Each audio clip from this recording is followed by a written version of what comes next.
Hey there, rednecks. It's the 7th level here, and today we're going to talk about my top 7 tips for retro game collecting. Number 7, budgeting.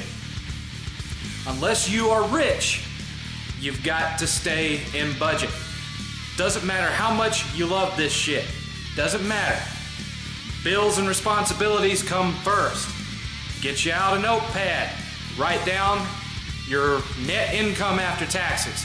Subtract every bill that you have for the month, and whatever's left over from that, split it 3 ways, and that 1/3 is what you spend on retro games that month. So let's say it's $100.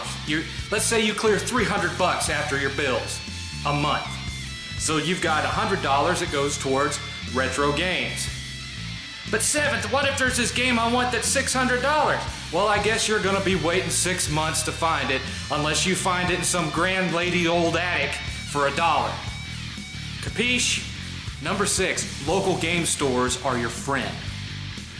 Check out every local game store in town, find the one that tends to have the best inventory and the best prices. Make yourself known to these people. Make sure they're seeing you all the time. Frequent them at least once a week, even if you don't buy anything, if you just go in and look around. Get to know them. Build a relationship, build a trust. As long as you are providing them with income, they're going to provide you with deals. They're going to provide you with service that you're not going to get from a GameStop.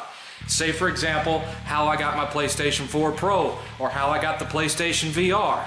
Because Scott at Gamers Alley used his own money to buy them so that I could use trade-in credit to buy it back from him. You're not going to get that at a GameStop. Make friends with your retro gaming stores. Number 5, wear comfortable shoes. I know that sounds crazy, and it may sound like something that an old man would say, but even 8-Bit Eric, Wood from Beat 'em Ups, the Game Chasers, all of them will tell you, if you're going to be going to flea markets, thrift stores, even garage sales, you're going to be doing a lot of walking. So you're going to need to be wearing some really comfortable shoes with a good sole. Otherwise, it's going to mess up your feet, it's going to mess up your hips, and it's going to mess up your back. And nobody knows about a messed up back more than 7. Trust me, get you some really comfortable walking shoes. Number 4, always keep track of what you already have. I know that sounds kind of fucked up, but trust me, when you get a collection up around my size, it can become pretty easy to lose track of what you actually own and what you don't.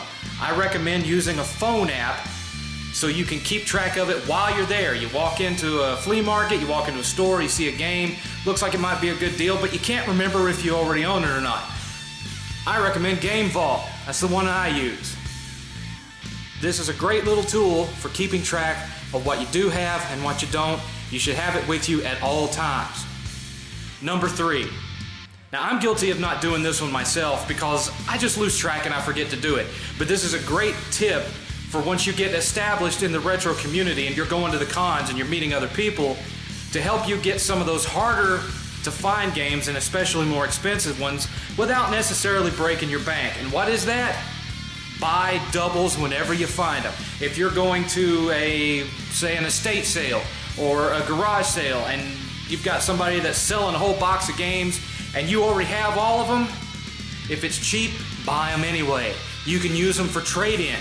You can use them to trade up at conventions like Too Many Games, Retropalooza, whatever. You never know what kind of a common or a semi-uncommon one of the other collectors still needs because they just never have gotten around to picking it up. And you can trade in enough things to where you can get enough value out of it to maybe get one of those more expensive games that you haven't had the money to get. Number 2, know what stuff is worth. Don't let yourself get taken for a ride. Become familiar with what games are trending at as far as the prices. Now, I don't mean eBay. You can't go by eBay at all. But look at pricecharting.com, for example. There's some other really good sites that give you an idea of what the book value of a game should be. Why do I say that? Because you never want to pay retail at a yard sale. You never want to pay retail at a thrift store. You never want to pay retail at a flea market. If you go to a flea market and they have a game sitting out there in the sun, that's the same price that it would cost you to go buy it at your local retro store or buy it used on Amazon, it ain't worth your time. You just leave it sitting there. Because this is a person who you might as well just say is a reseller, because they're getting all of their prices online. But these are people that don't have employees, don't have rent for a building, aren't having to pay electricity. They ought to be passing that savings on to you. Number one, this is what I call the 8-bit Eric principle. What does that mean? What it means is that it's no fun at all to go to flea markets, thrift stores, garage sales, brick and mortar stores looking for used games.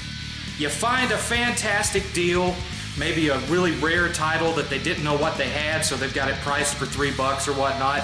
You pick it up, but then you've got nobody there, your 8-bit Eric, to stick it in their face and say, caught you slipping. You need your own 8-bit Eric. But 7th, you might ask, where do I get my 8-bit Eric? Personally, I recommend friends or family. Hey, there you go. And those are your top 7 tips for retro collecting from your friendly neighborhood 7.